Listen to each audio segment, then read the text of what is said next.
नमस्कार मंडळी, मी लीना पुन्हा एकदा आपल्या YouTube चॅनलमध्ये तुमचं सर्वांचं मनापासून खूप खूप स्वागत करत आहे. सकाळी बघा आजी बाबा चालले होते.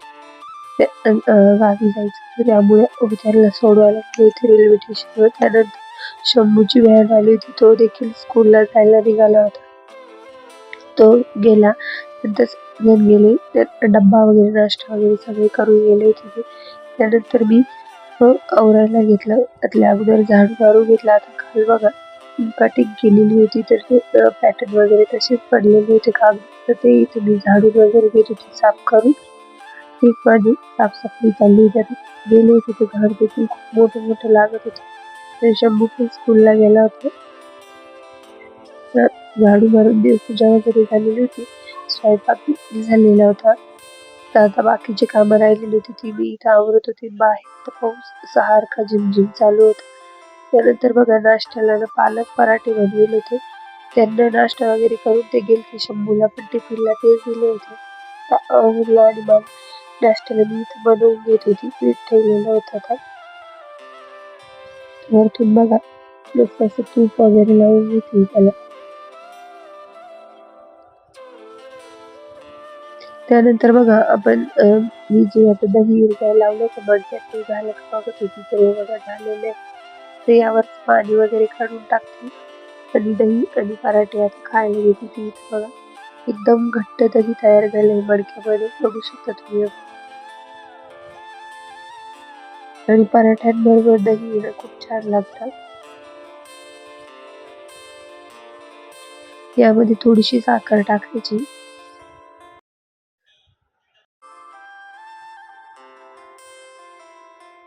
त्यानंतर आम्ही लगेचच दोघांनाही नाश्ता करून घेतला. शंभू देखील स्कूलमधून आला होता. त्याचा स्कूलचा टाइम झाला. तो पण स्कूलमधून आला.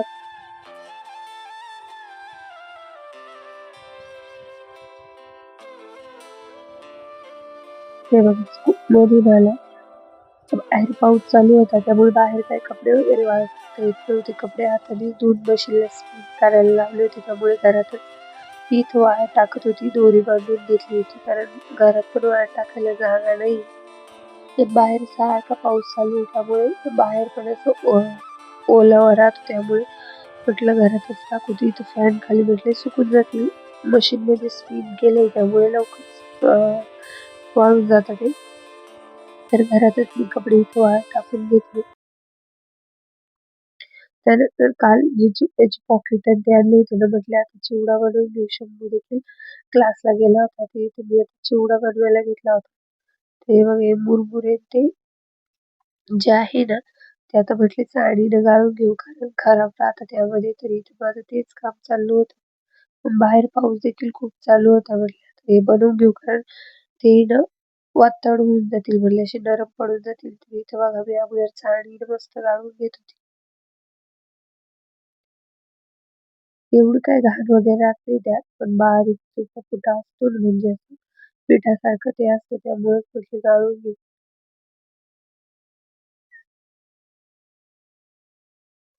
तर मुऱ्याची पाकीट मी इथं गाळून बाजूला साईडला एक मोठ्या ताटामध्ये टाकत होती. त्यानंतर त्या साहित्य लागणार होतं मिरच्या वगैरे ते देखील इथं कट करून घेत होती. मिरच्या, कोथिंबीर त्यानंतर त्यामध्ये थोडंसं शेंगदाणे आणि कढीपत्ता देखील टाकला होता. नंतर कढईत तेल तापायला ठेवलं होतं त्यामध्ये जे मका पोहे ना ते तळून घेत होती मी इकडे एक बाजूला. आता सर्वच साहित्य जे आहे ते तळून घ्यायचं होतं मला.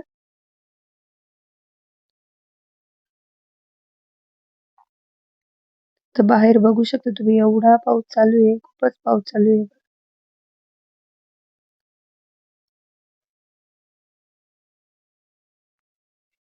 तर बाहेर पाऊस चालू होता आणि मग इकडे चिवडा बनवायचं काम चालू होतं. तर आता ते सर्व तळणं वगैरे झालं होतं. फक्त मिरच्या आणि कढीपत्ता आणि ते तळायला टाकायचं होतं. ते देखील तळून घेतलं मी. शेंगदाणे तळून घेतले. त्यानंतर त्यात थोडीशी हळद आणि हा जो चिवडा मसाला होता तो देखील त्यामध्ये टाकणार होती मी. थोडासाच टाकणार होती कारण जास्त होता. तो देखील थोडासा टाकून घेतला यामध्ये आणि व्यवस्थित मिक्स करून घेतलं.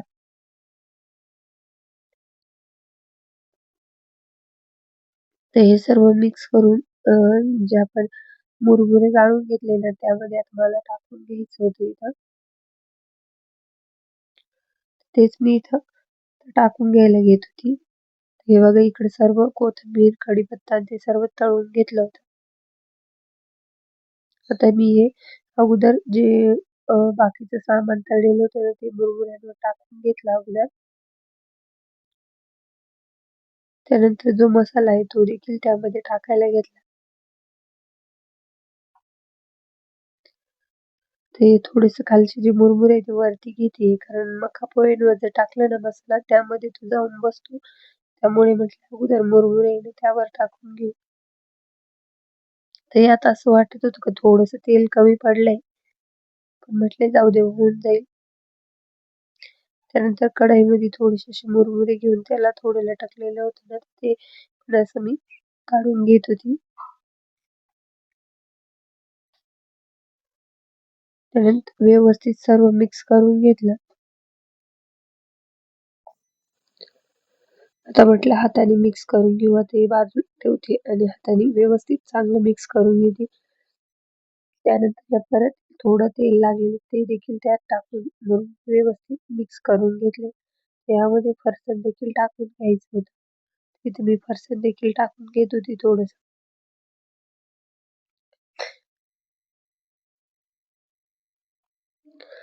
एकदा बनवून ठेवलं ना म्हणजे कधीतरी भूक लागली तर बरं राहतं.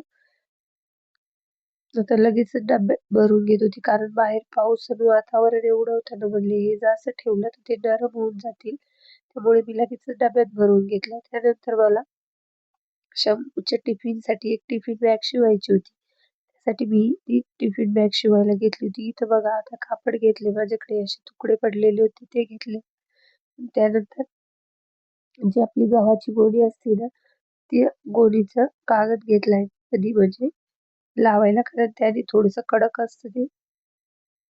आता इथे मी हे असे दोन्ही व्यवस्थित एकावर एक ठेवून स्टिच करून घ्यायचे. तर इथे मी आता हे मशीनवर शिवायला घेतले व्यवस्थित. तर दोन्ही बाजूनी सरळ कापड वरती ठेवायचं. जी गोणी ती आतमध्ये ठेवून मी इथं आता त्याला चहूबाजूनी शिलाई मारून घेत होती. व्यवस्थित एकावर एक ठेवून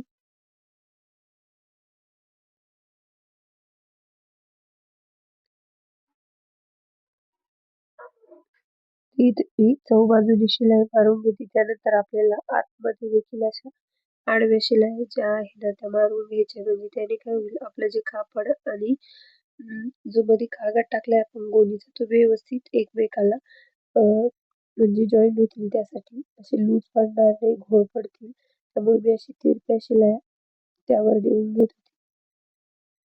आता हे बघा शिलाई वगैरे देऊन घेतल्या. त्या साईडला मला कट देऊन घ्यायची होती. ती इथे मी 2-2 इंचाचं असं मार्किंग करून बॉक्स बनवून घेत होती. हे बघा असं बॉक्स बनवून आणि त्यानंतर ते कट करून घ्यायचे. तर दोन्ही बाजूनी सेम त्याच पद्धतीने आपल्याला बॉक्स बनवून ते कट करून घ्यायचे 2-2 इंचाचे.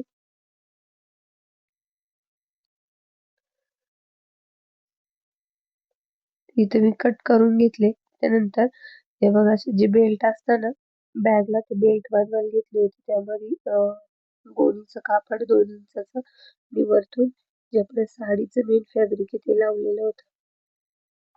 ते असे व्यवस्थित एकावर एक ठेवून आता बेल्ट मी इथं बनवून घेत होती. त्यानंतर बेल्ट जॉइन करायला घेतले. तर या मशीनवर असं होत होतं, शिलाई बसत नव्हती, म्हणजे जास्त जाड झालेलं होतं कापड, कारण त्यामध्ये गोणी पण टाकलेली होती ना, त्यामुळे शिलाई व्यवस्थित बसत नव्हती. किती वेळेस मारली तरी ते सारखं ती जिथं जाड असलं ना तिथं ती शिलाई निघून जायची. मग मी जुनी मशीन आहे म्हणजे माझी इलेक्ट्रॉनची सर्वात अगोदरची ती मशीन घेतली. त्यावर म्हटलं आपण शिवू. पण त्यावर व्यवस्थित बसत होती. आता त्यावरच मी ही जी बॅग आहे शिवून घेत होती.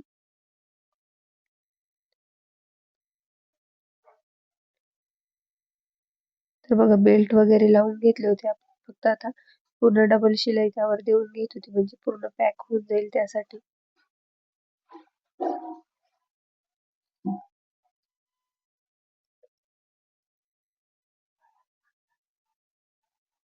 तर साईडने जे आहे ना तिथं आता स्टिच करून बॅग पूर्ण करून घेतली होती मी. हे बघा अशा पद्धतीने पूर्ण बॅग आपली तयार झाली होती. तर कसा वाटला आजचा व्हिडिओ?